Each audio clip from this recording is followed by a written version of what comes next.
tell the truth, the whole truth, and nothing but the truth in this proceeding. Totoo po ba itong notaryong ito? Totoo po, Your Honor. Ang budget ng Pilipinas ay hawak lang ng dalawang tao.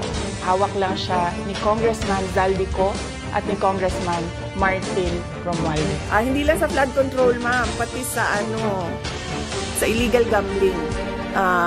Tumatanggap sila. Si Martin Romualdez. May drug addict tayo na presidente. Para sa aming kapatid at kasama sa Marines. Handa po kami makipagpatayang proteksyonan lang ang aming kasama.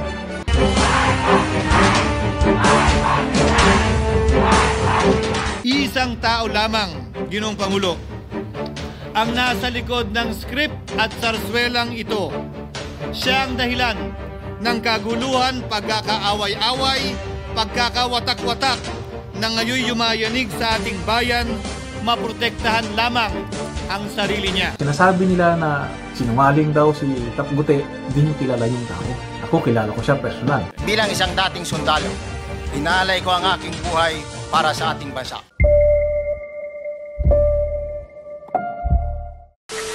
Ang budget ng Pilipinas ay hawak lang ng dalawang tao. Hawak lang siya ni Congressman Zaldico at ni Congressman Martin Romualdez. Hindi naman masama ang loob ko sa ginawa nila sa paninira sa pangalan ko eh. Masama ang loob ko dahil sa ginawa nila sa bayan. Naririnig na namin yung delivery ng mga pera na nakalagay sa mga suitcases. So ganun talaga yung modus nila. Hindi lang sa flood control, ma'am, pati sa sa illegal gambling. Tumatanggap sila. Si Martin Romualdez. So hindi lang siya sa flood control. Baka kasi yung tao na nagtrabaho ng basura, flood control yung pera na tinatransport nila. Pero marami pang iba pang mga sources ng corruption na dinideliver. Takot lahat kasi magsalita ngayon dahil syempre aabot yun until the office of the president. Pilit na ginagawang panakip-butas, ika nga at fall guy, at diversyon ang mga senador palayo sa Kamara at sa mga tunay na may sala. Isang tao lamang, Ginoong Pangulo, ang nasa likod ng script at sarswelang ito. Siya ang dahilan ng kaguluhan, pagkakaaway-away, pagkakawatak-watak na ngayon yumayanig sa ating bayan, maprotektahan lamang ang sarili niya. Ang pangalan niya ay matagal nang bulong-bulungan sa bawat sulok ng bansa. Pero ngayon, unti-unti nang sinisigaw ng taong bayan. Martin Romualdez. Binanggit ni Master Sergeant Gutesa ang kanyang pangalan. Pero ultimo notaryo, natunto nila at pinabawi nila ang pagnotaryo. Buti na lang, huli na't nasabi na niya ang pangalan ni Martin Romualdez na pinanumpaan dito mismo sa ating Blue Ribbon Committee. Hindi ba't si Ginoong Gutesa hindi ba't si Sergeant Gutesa lamang ang bukod tanging testigo na walang kinalaman, hindi sangkot sa flood control issue, walang hininging immunity, deal o proteksyon kapalit ng kanyang pagtestigo? Siya ang kauna-unahang nagtestigo na personal na naghatid ng pera sa bahay mismo ni Martin Romualdez. Ang salaysay niya, Ginoong Pangulo, ay kumpirmasyon ng matagal nang isinisiwalat ni Congressman Chanco at Mayor Magalong. Ginamit ni Martin Romualdez ang FLR at ang pangalan ng Pangulong Marcos upang itulak ang kanilang unconstitutional na impeachment complaint. Sabi nila, pumirma kayo dahil kung hindi lalabas ang pondo nyo na naka-FLR bago mag-eleksyon. Subalit, Ginoong Pangulo, hindi ito umubra. Hindi ito umubra dahil tinanggihan ito ni PBBM. Sinabi niyang walang ganyang uri ng usapan. At sinabi niyang hindi niya gagawin yon. Kaya't hanggang ngayon, nananatili pa rin for late release ang mga questionableng pondo nila. And that is why, Mr. President, distinguished colleagues, at the height of the impeachment controversy and amidst the passion of some sectors to remove the Vice President at all costs, I urge prudence and level-headedness because I knew that greed and not accountability was the reason behind it. Sa kabila po nito, nagsimula na ang lahat ng bira, paninira at kaso laban sa akin at sa Senado. At ang nasa likod ng lahat ng ito, walang iba kung hindi si Martin Romualdez. Lalabanan ko ba yung ang lalakas na yan, sila Speaker? Lalabanan ko ba yung mga mayayaman na yan? Kung ako'y bulok, I fought for what is right. Inintriga ni Martin Romualdez ang dating liderato ng Senado dahil sa pagkakaupo at pagdinig ni Senator Marcoleta sa Blue Ribbon Committee dahil marahil sa pananaw niya ay hindi siya safe kay Marcoleta. Sa hindi niya inaasahang pagkakataon, nung araw ding yun, nagsalita ang mga diskaya, pinangalanan ng 17 congressman na kasosyo niya, kabilang ang pagbanggit na naman ng pangalan ni Martin Romualdez. Bigla namang tumestigo si retired Master Sergeant Gutesa at muling pinangalanan si Martin Romualdez na hinahatiran daw niya ng pera sa mismong bahay nito. Ang sinabi ni retired Master Sergeant Gutesa, 35 maleta ng pera na naglalaman na mahigit kumulang 48 milyong piso bawat isa o kulang-kulang 1.7 billion pesos sa isang delivery ay di umano hinatid niya sa iba't ibang bahay, sa iba't ibang pagkakataon ni Martin Romualdez. Subalit, sa kabila ng lahat ng ito, hindi ba nakapagtataka bakit hindi sinasama si Martin Romualdez sa anumang investigasyon? DOJ man, NBI man, AMLAC man. No ako po ay pinuntahan, no ako po ay dumalo sa imbitasyon ng ICI bilang resource person, binanggit ko at tinanong ko din ito sa kanila. Ganito ba katindi ang kapangyarihang hawak ni Martin Romualdez? Na bagaman hindi siya speaker, tila the name that cannot be mentioned pa din siya at nagagawa pa din niya ang nais niya kaugnay sa isang mapamiling hustisya o selective justice. Halimbawa, bakit ang daming kondisyon bago ipasok ang mga diskaya na nagpangalan sa maraming congressman sa witness protection? Pero pag si Alcantara, Hernandez at Bernardo, walang ganong kaparehong kondisyon. Bakit hiniling agad ang freeze order di umano para sa asset ng mga name drop na senador? Pero maliban kay Congressman Zaldico na mukhang nilalaglag na nila, ni isang congressman walang request para sa freeze order. Pagdating naman kay Martin Romualdez na dineliveran ng bilyong piso sa bahay mismo niya, ang sabi ay, quote, "We will work on it lang." Bakit interesado ang lahat sa 6 na senador na idadawit di umano ni Bryce Hernandez na handang-handa tayong alamin sana kung sino-sino sila para mapagpiestahan natin sila? Pero nung sinabi ni Bryce na hindi pala senador, kung hindi kongresista lamang ang papangalanan niya, aba, biglang naglaho ng parang bula ang atensyon. Parang wala na nagtanong. Parang wala ng interes para alamin, sino-sino nga ba yung mga yan? In other words, Mr. President, are we truly for transparency and accountability, or are we merely offering a politically convenient sacrificial lamb in an attempt to appease the rage of the people? What is painful, Mr. President, is that along the way, reputations have been disparaged and tarnished. Innocent persons have been implicated, and the Senate is slowly but surely being destroyed. Nagkataon lang po ba na ang lahat ng ito o ito'y sumusunod sa isang script, direksyon at basbas ni Martin Romualdez? Sa kanyang script na naglalayong ilihis ang galit ng bayan mula sa kanya at sa mga kasabwat niya at ituro ito sa Senado at mga senador. Ginoong Pangulo, ang script at sarswelang ito ay di uubra dahil napakalayo po nito sa katotohanan. Napakasama sa panlasa at tinitiyak ko sa inyo, hindi po ito matatanggap at lulunukin ng sambayanang Pilipino. I've been in public service for 27 years. I've never been accused nor charged with corruption. This is the sterling record which they are trying to tear down, and I tell you, they will not succeed. I will defend myself, Mr. President, against these malicious and false allegations.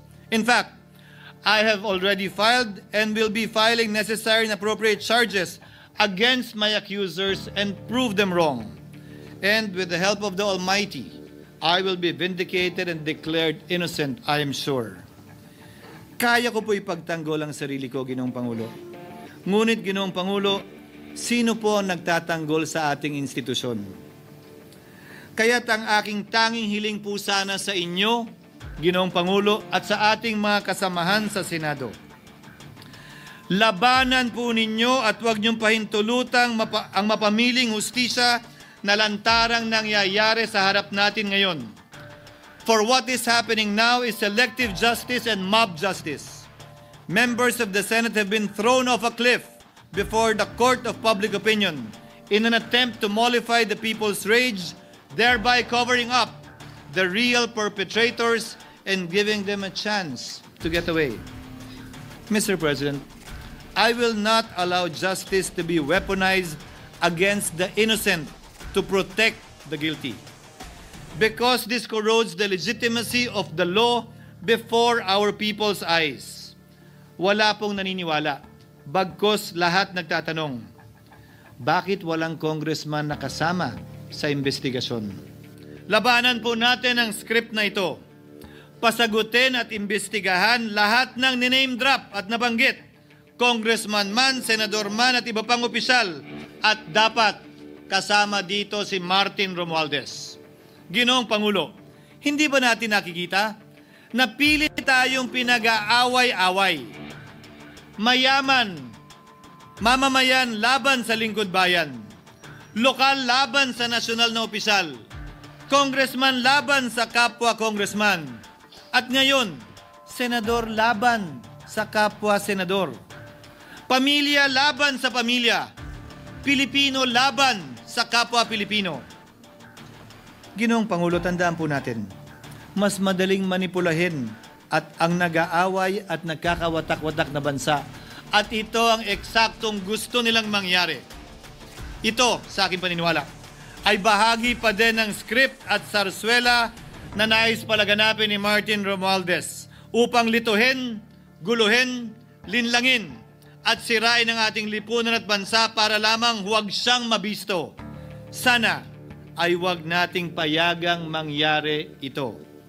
Ginoong Pangulo, tulad ng sinabi ko sa simula ng aking talumpati, sa kada mapang-akusa at mapanghusgang daliri na ituturo ninyo sa inyong kapwa, lalo na kung walang basihan, merong 3 daliring palaging nakaturo sa iyo pabalik.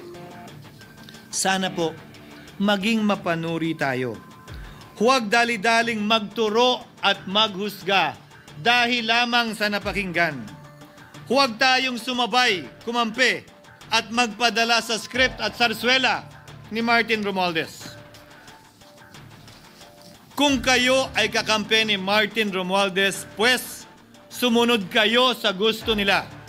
Una, maniwala kayo sa mga sinasabi ng testigo niya na nagtuturo lamang sa mga senador. Pangalawa, ibuhos niyo ang galit niyo sa Senado at ng mga senador at palayo kay Martin at sa mga congressman. Pangatlo, pagdudahan at sirain niyo si Sergeant Gutesa na bukod tanging hindi nakinabang at walang bahid at hiningi anumang kapalit sa pagsabi ng katotohanan. Pangapat, huwag niyong payagang mabanggit man lang ang pangalan ni Martin Romualdez. Panglima, huwag niyong payagang ipatawag si Martin Romualdez sa anumang investigasyon. Pang-anim, huwag niyong payagang imbestigahan si Martin Romualdez at mga kasamahan niya saan mang lugar. Ako, Ginoong Pangulo, hindi ako kakampi ni Martin Romualdez. Kaya lalabanan ko siya at lahat ng panglilinlang niya. Una, papatunayan kong hindi totoo ang mga panggigipit at paninira ng mga testigo niya laban sa akin at mga senador. Pangalawa, tututulan ko ang paglilihis at diversyon na ginagawa niya palayo sa kanya at sa Kamara. Pangatlo, hindi ko papayagang sirain ang mga senador pag away-awayin tayo at sirain ang institusyon ng Senado. Pangapat, pinaniniwalaan ko at saludo ako kay Sergeant Gutesa at iba pang katulad niya sa paglabas ng katotohanan. Panglima, hindi ako matatakot banggitin ng paulit-ulit ang kanyang pangalan, Martin Romualdez. At ipaglalaban kong ipatawag at imbestigahan si Martin Romualdez at lahat ng kanyang mga kasangkot at kasama. Ginoong Pangulo, mga minamahal kong kababayan, kung nais niyong lumitaw ang katotohanan, kung nais niyong panagutin ang tunay na salarin, kung nais po niyong makulong ang tunay na may kasalanan, huwag ninyong kampihan si Martin Romualdez. Punitin natin ang script ni Martin Romualdez. At higit sa lahat, huwag magpadala, huwag sabayan, huwag maniwala sa sarswela na nilalako ni Martin Romualdez. Ito pong huling pagdinig sa Blue Ribbon Committee na kung saan ay lumabas po ang isang testigo na nagngangalang Master Sergeant Orly Gutesa. Ako po ay nabansagan na kulang po sa kortesiya. Para sa akin po ay hindi po tama na nagpapasaringan po tayo ng ganun. Iisa po ang ating layunin. Hindi po tayo magkakalaban sa layunin na matuntun po natin ang pinaka-problema kung bakit nasadlag po ang ating bansa sa ganitong kalagayan. Hindi ko naman po kasalanan ako po'y hanapin ni Sergeant Gutesa. Hindi ko po siya kilala eh. Hindi ko po kasalanan kung ako po ang hinanap niya at hindi iba. Nung pong makita ko po yung kanyang salaysay, ang sabi ko lamang po sa kanya ay, kung malakas ang loob mo talaga at naniniwala kang dapat mong gawin ito para sa iyong bansa, dalawa lang ang pwede mong gawin para sa akin. Ipanotaryo mo yan, at kung malakas ang loob mo, bukas ng umaga bago mag-alas 9, kailangan nandun ka na sa Senado. Alam po yung notaryo, para sa akin lang po yun.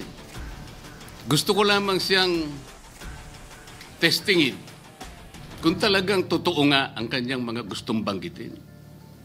Ang pinakamahalaga po ay haharap siya, tatayo, at susumpa sa kalagitnaan ng pagdinig.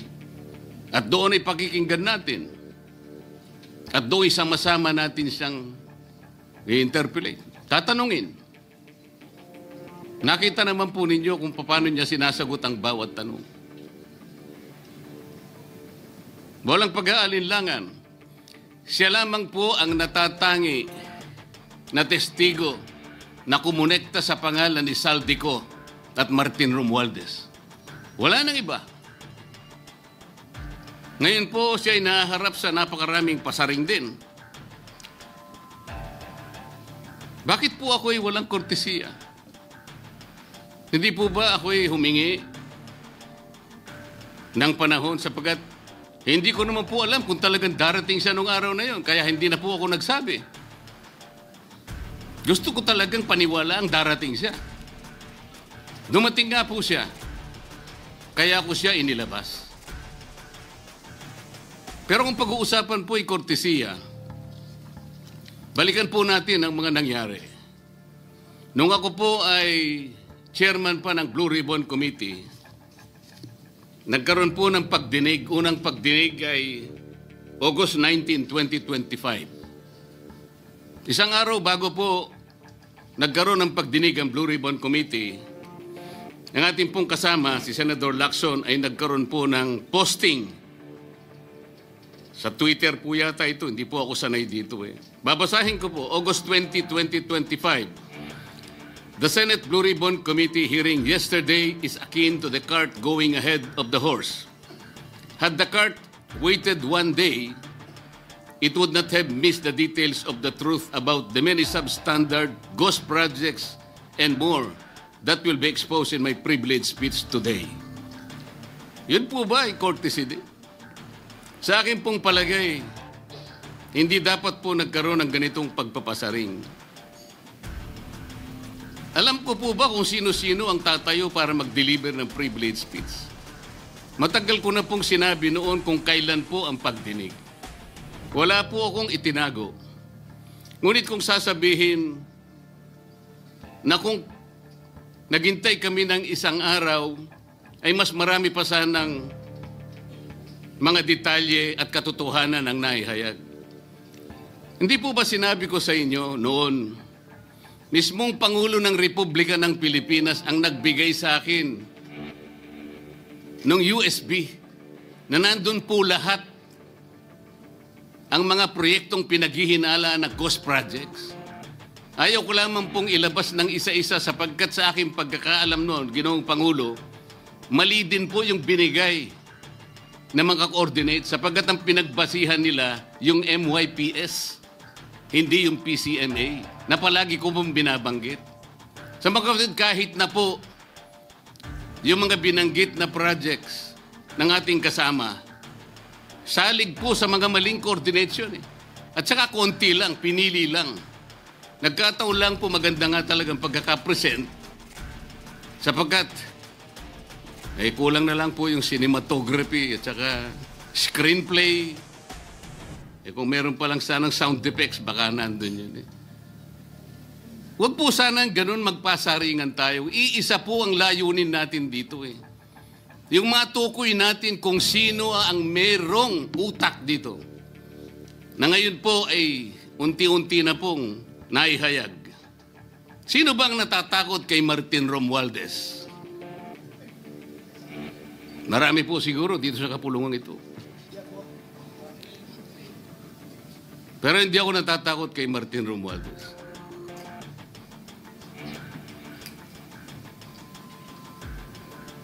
Ngayon po, kino-question po yung notarization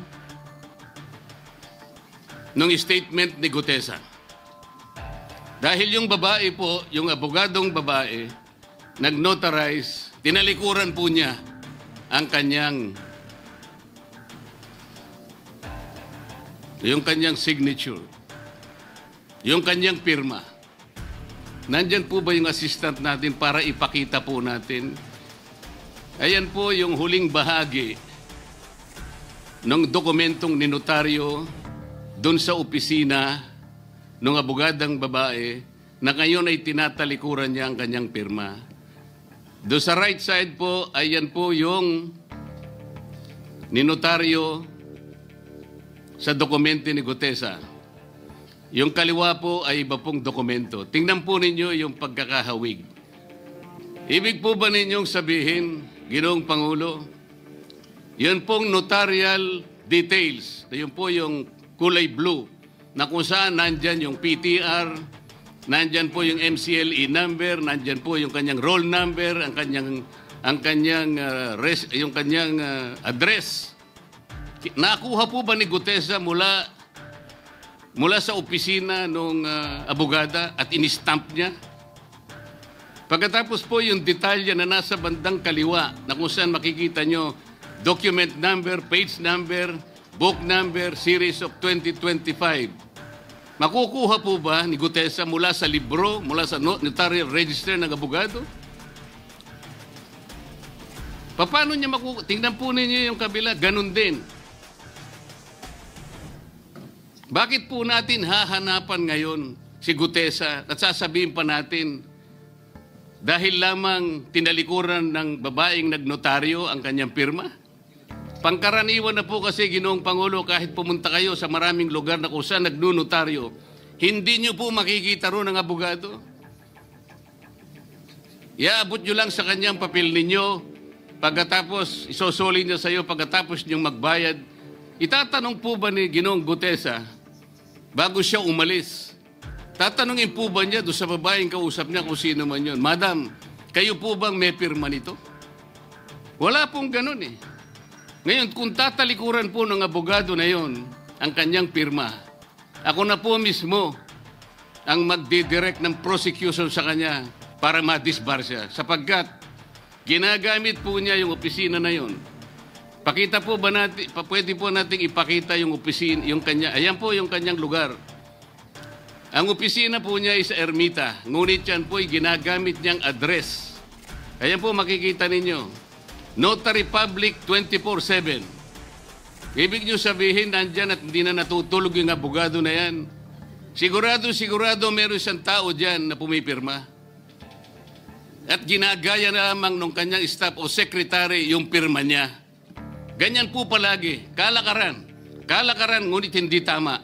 Sapagkat sa batas po ng notaryo, kailangan nakaharap po yung magnunotaryo sa nagpapanotaryo. Bakit po niya ngayon sinabi na hindi niya pirma yon? Maring hindi niya pirma, ngunit tinayaan niya kung sino man ang taong iyon na ipirma yung dokumento. Kagaya po ng nasabi ko, naging academic na po yung notaryo sapagkat ang tao ay tumayo sa ating kapulungan. Binasa niya yung kanyang statement. Yung mga bayarang media nga po, sinasabi pa kino-coach ko pa Bakit ko po siya sinabihan na dahan-dahan siya? Dahil po nung panahon na binabasa niya na yung kanyang statement, sinusundan po namin yung kanyang binabasa. Binigyan ko po ng kopya ang chairman ng Blue Ribbon Committee. Binigyan ko ng kopya ang ating Senate President at yung aking katabi si Senator Gatchalian dahil 4 lamang pong original ang meron kami. Yung binabasa pala niya ay Xerox copy kaya may naputol sa baba. Gusto ko lamang pong ma-record ng totohanan. Dahil doon sa umpisa po niya, merong isang linya po siyang nalaktawan. Alam po ito ng mga kasama natin na sinusundan po habang binabasa namin. Doon sa pangalawa po, 2 linya naman po ang nalaktawan niya. Kaya gusto ko lamang pong maging maayos ang pagre-record ng kanyang statement. Ano po sabi ng mga bayarang media? Hindi ko naman po nila lahat. Kaya ako po hindi nagpapa-interview sa kanila. Alam ko po ang karakter ng ating media ngayon. Nakakaawa na po ang kalagayan. Binanggit na po ng dating Senate President ang nangyari doon sa statement ni Diskaya. Siya ang kauna-unahang nagbigay ng statement na kung saan binanggit ang 17 congressmen. Ngunit nakakapagtaka. Hindi na po natin tinutuntun yung 17 na yun. Kagaya na nga sinabi ng Senate President, napupunta na, natutuon na yung pagtuntun sa mga kasama natin dito. Bakit po? Natatakot ba tayo kay Martin Romualdez? Siguro po, yung iba sa inyo natatakot. Ginoong Pangulo, naghalo na po ang balat sa tinalupan. Bakit po? Ngayon ko lamang po nakita sa pagdinig ng Blue Ribbon Committee. Nandun po yung Justice Secretary. Hindi pa po natin natatapos na pagtatanungin yung respondent, yung resource person, na tayo po ang merong legal and physical custody. Hindi ko maintindihan kung bakit dadalhin niya sa kanyang opisina at pagbalik niya, meron na siyang supplemental affidavit. Ano po ba itong nangyayari sa atin? Meron na ba tayong alituntunin? Meron na ba tayong agreement sa pagitan ng DOJ at ang pag-imbestigang ginagawa natin sa Blue Ribbon Committee? Hindi ko na po maintindihan kung ang Blue Ribbon Committee is the investigative arm of the Department of Justice.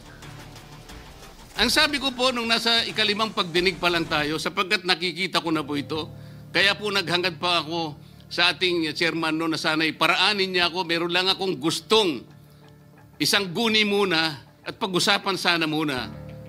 Hindi naman po ako nabigyan ng pagkakataon kaya nagkaroon pa po ng konting sagutan doon. Ito po yung gusto ko sanang ayusin muna, pag-usapan muna natin.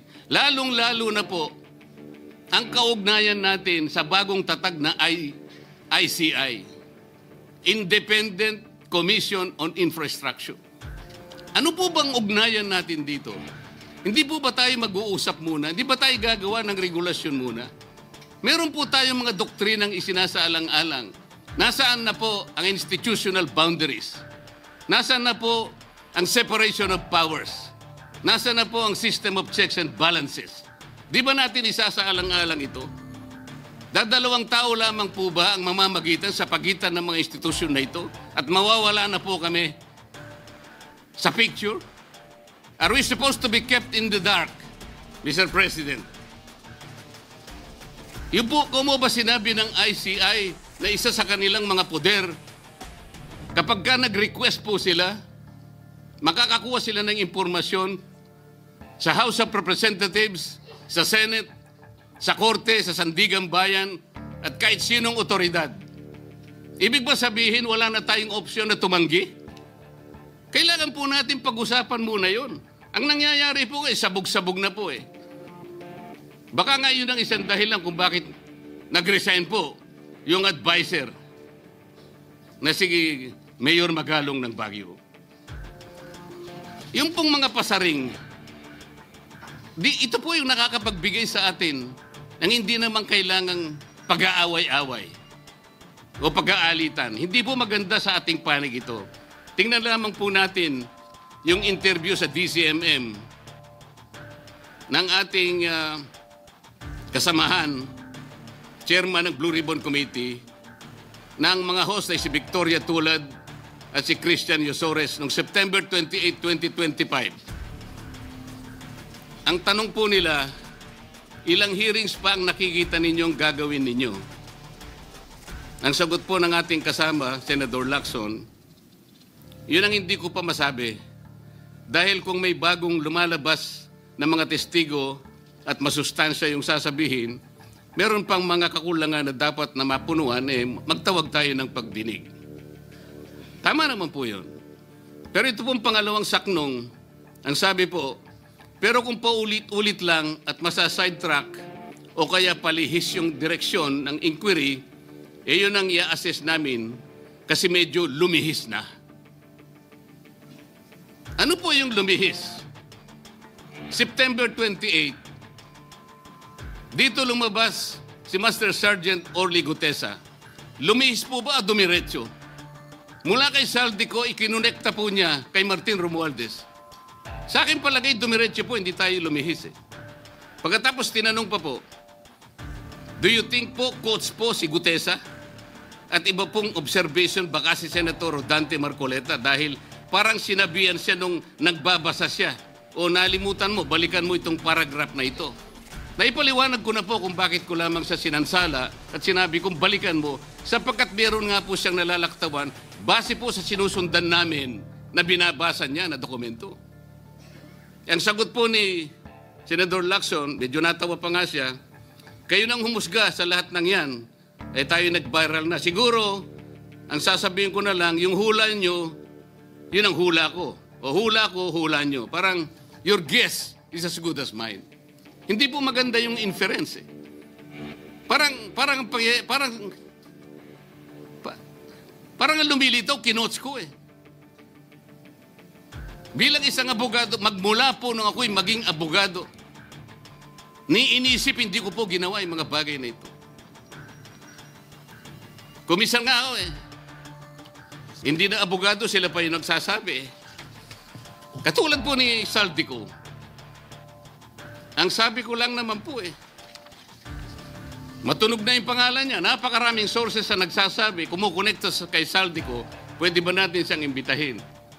Ang sabi po, hindi na raw siya imbitahin because of interparliamentary courtesy. Ang sabi ko po, ang interparliamentary courtesy hindi po nalalabag kung iimbitahin lang siya. Halimbawa, invitation letter lang. Nagawa ko po yun kay Congressman Toby Chanco. Voluntaryo po yun eh. Kung darating siya, salamat. Kung hindi sa darating, okay lang. Ngunit, ang pinag-uusapan natin ay problemang kasangkot na po ang kinabukasan ng ating bansa. Sasabihin ba natin interparliamentary courtesy? Nakikinig po ang buong bayan. Tatakpan po ba natin ng dahil sa interparliamentary courtesy? Nakasulat po ba sa bato yun? Absolute po ba yun? Yun po yung aking ikinasasama ng loob eh. Hindi po tayo dapat mag-away-away. Iisa po ang ating layunin. Ang ating bansa ang pinaka-importante sa ating lahat. Bakit po kinakailangang ilihis natin? Bakit po tayo gagawa ng paraan para pagtakpan po natin ang hindi dapat pagtakpan?